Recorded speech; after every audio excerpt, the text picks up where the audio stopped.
un homme, une femme ensemble. Deux mondes différents. Et il y a des petits signes qui ne trompent pas.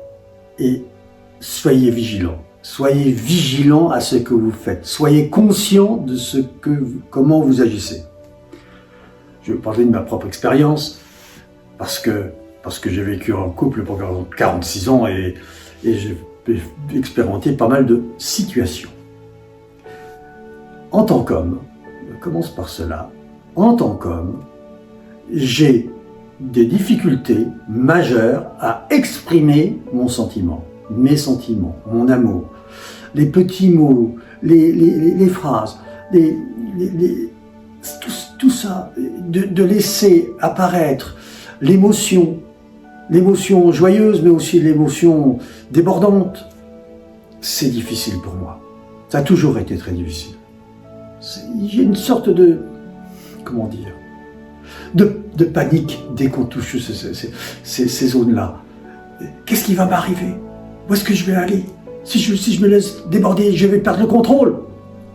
Alors, comment l'exprimer? D'autant plus que quelquefois, la femme que j'avais, du moins la mienne, à l'époque, avait tendance de toujours un peu, sur le qui-vive quand j'exprimais les choses. Et je me sentais un peu plus en insécurité, parce qu'elle avait des difficultés d'accueillir ma parole, d'accueillir mes sentiments, d'accueillir mes émotions. Alors comment je m'en sortais? En faisant. J'étais très fort. Moi, je ne dis pas, je prouve, je démontre, par mon geste, par ce que je fais, par la petite attention, par le petit cadeau, par le bricolage, par comment aménager la maison, comment la satisfaire pour qu'elle soit contente dans l'endroit où elle vit, qu'elle se sente à l'aise et en sécurité. Ça, je sais faire. Il n'y a pas de problème. Et prendre soin d'elle, je l'ai fait jusqu'au bout. Parce que ça, je me donne complètement en espérant qu'elle comprenne que derrière le geste que je fais, il y a tout l'amour que je lui porte. Mais je ne le dis pas. Je ne le dis pas. Et si je l'avais dit, ça aurait vraiment changé la qualité de notre vie.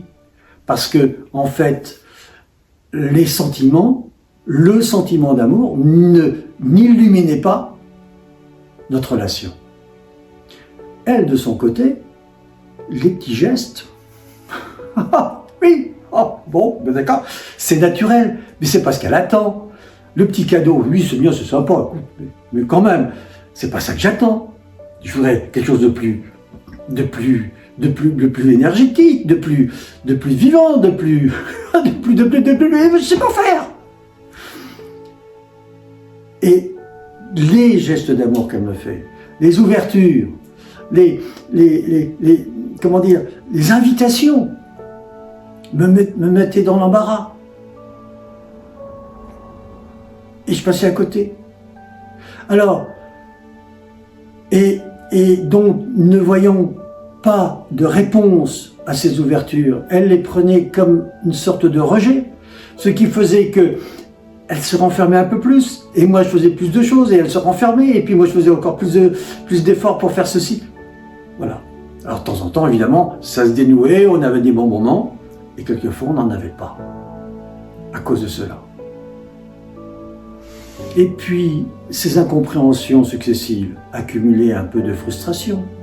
La frustration génère de la colère, et la colère a besoin de s'exprimer, et ça s'exprime sous forme de dispute. De dispute, pas de violence, de dispute. La violence n'est pas loin. Alors qu'est-ce qu'on fait? On n'arrivait pas à dénouer le fond du problème. On n'arrivait pas à sortir de la situation. Et pourtant les disputes, quand on arrivait à les traverser, se mettre face à face, tranquillement, oui, tranquillement, je suis tranquille, et que nous commencions à parler. À ce moment-là, s'ouvraient de nouvelles dimensions, parce que l'énergie de la dispute a une qualité absolument extraordinaire quand on en est conscient, c'est qu'il ouvre des portes sur un autre monde de vous-même, des portes sur un autre monde du fonctionnement du couple, des portes pour pouvoir nettoyer ce qui n'allait pas et s'organiser d'une manière différente. Parce que la dispute, c'est que chacun vient avec des revendications. Et que dépasser l'énergie de la colère et de la frustration, la possibilité de se parler,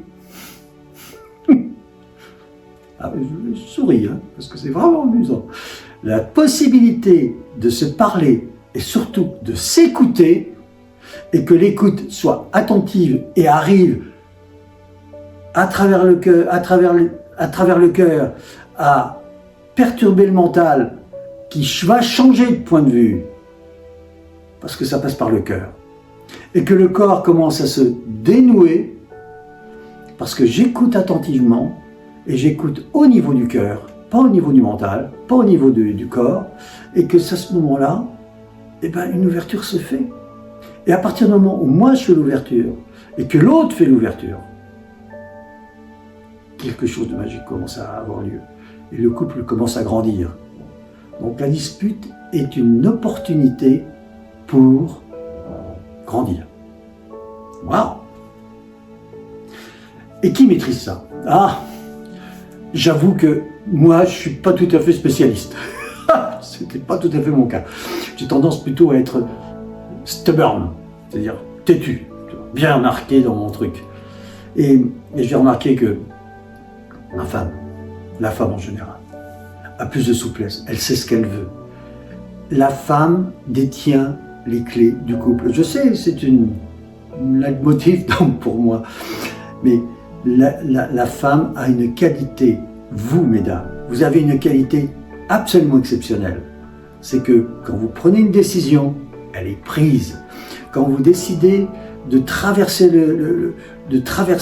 la dispute, d'être de l'autre côté de la dispute, d'arriver dans cette zone de tranquillité et d'ouverture, vous êtes dans la capacité de prendre la main de votre homme et de l'amener là où vous voulez.